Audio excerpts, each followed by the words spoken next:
자, 우리 회사에 데이터 팀을 만들었습니다. 근데 이 팀 대체 어디에 둬야 할까요? 회사의 심장도에 둬야 할지, 아니면 각 사업부에 둬야 할지, 이거 정말 중요한 조직설계 고민이거든요. 오늘 제가 이 문제 세 가지 핵심 모델로 아주 명쾌하게 한번 풀어봐 드릴게요. 정말 어렵게 뛰어난 데이터 분석가들을 모셨습니다. 이제 다 된 것 같죠? 그런데 만약 성과가 생각보다 안 나온다면요? 어쩌면 그건 바로 이 배치 문제일 수 있어요. 아무리 뛰어난 인재라도 그 역량을 100% 끌어낼 수 있는 조직 구조 안에 있지 않으면 소용이 없거든요. 이게 바로 성공의 진짜 열쇠입니다. 그래서 우리가 오늘 이야기할 개념이 바로 데이터 분석 조직 유형이라는 겁니다. 이게 그냥 자리 배치 문제가 아니에요. 이건 우리 회사의 데이터 활용 전략 전체를 결정하면 뭐랄까 일종의 설계도 같은 거라고 보시면 돼요. 자, 그럼 가장 대표적인 세 가지 모델 지금부터 하나씩 뜯어보겠습니다. 자, 첫 번째 모델입니다. 바로 중앙 집중형 요새인데요. 이름처럼 강력한 자석을 한번 떠올려 보세요. 모든 데이터 전문가들을 한 곳으로 싹 끌어모으는 그런 구조입니다. 근데 한마디로 딱 이겁니다. 회사의 모든 데이터 전문가들이 그냥 하나의 중앙팀에 다 모여 있는 거예요. 그러니까 회사의 모든 데이터 관련 업무가 이 하나의 팀으로 집중되는 거죠. 말 그대로 데이터 분석의 컨트롤 타워 역할을 딱 하는 셈입니다. 이 모델은요, 장점과 단점이 정말 명확하게 갈립니다. 한번 보실까요? 자, 장점부터 볼게요. 모든 전문가가 한 곳에 있으니까 기준을 통일하기가 쉽겠죠. 그래서 품질 관리나 보안 같은 건 정말 완벽하게 할 수 있어요. 근데 단점은 모든 요청이 이 한 팀으로 다 몰리는 거예요. 그러다 보니까 단연히 일이 느려지고 현업 부서랑은 점점 멀어지는 그런 병목 현상이 생길 수밖에 없죠. 한마디로 강력한 통제를 얻는 대신 속도를 희생하는 구조라고 할 수 있습니다. 예를 들면 이런 식이에요. 마케팅팀에서 요청을 보내면 저기 본사에 있는 중앙 분석팀에서 그걸 처리해 줍니다. 모든 분석 요청이 이렇게 본사 중앙팀으로 모이는 거죠. 왜 금융권이나 공공기관처럼 데이터 보안이 정말 생명처럼 중요한 곳에서 이 방식을 선호하는지 이제 딱 감이 오시죠? 자, 그럼 중앙 집중형의 단점, 바로 그 느린 속도를 어떻게 극복할 수 있을까요? 그 대안으로 나온 모델 중 하나가 바로 이겁니다. 기능 중심의 파워하우스. 이건 마치 각기 다른 모양의 퍼즐 조각처럼 전문가들이 자신의 기술 분야별로 딱딱 모이는 구조예요. 네, 이름 그대로 기능, 그러니까 역할을 중심으로 팀을 만드는 거예요. 예를 들면 데이터를 다루는 데이터 엔지니어 팀, 리포트를 만드는 데이터 분석가 팀, 그리고 예측 모델을 개발하는 데이터 사이언티스트 팀, 이런 식으로요. 기술 전문성을 기준으로 팀을 딱딱 나누는 방식이죠. 이 방식의 장점은 아주 확실해요. 각 분야의 전문가로 정말 깊이 있게 성장할 수 있는 최적의 환경이 만들어지는 거죠. 커리어 패스도 명확하고요. 그런데 치명적인 단점이 있습니다.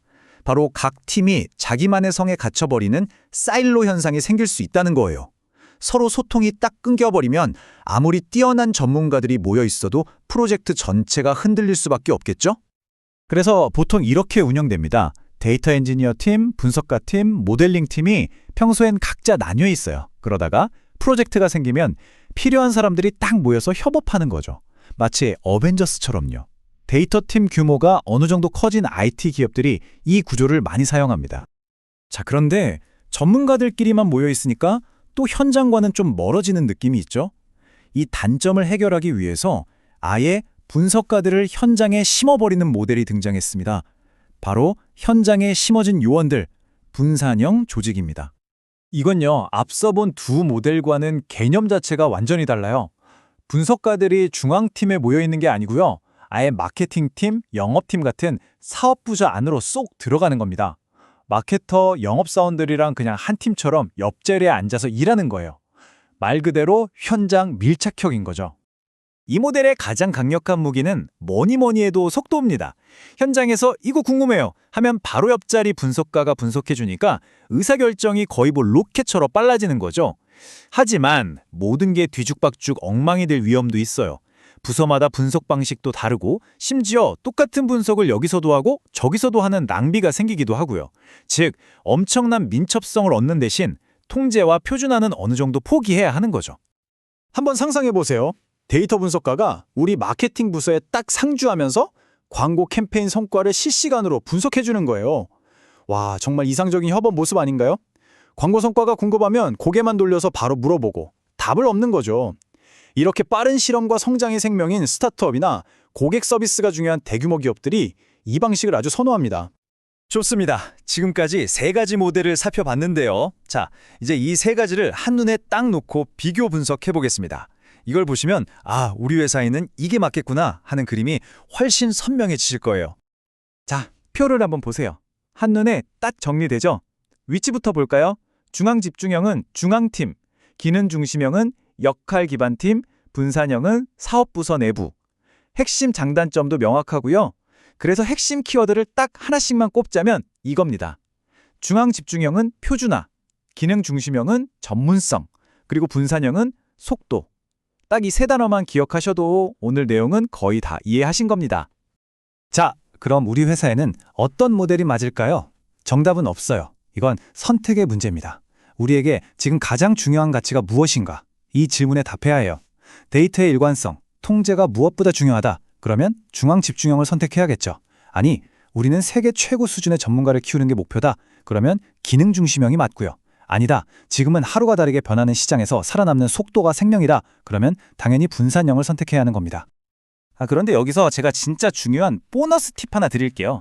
사실 현실에서 잘 나가는 기업들은 이 셋 중 하나만 고집하지 않아요.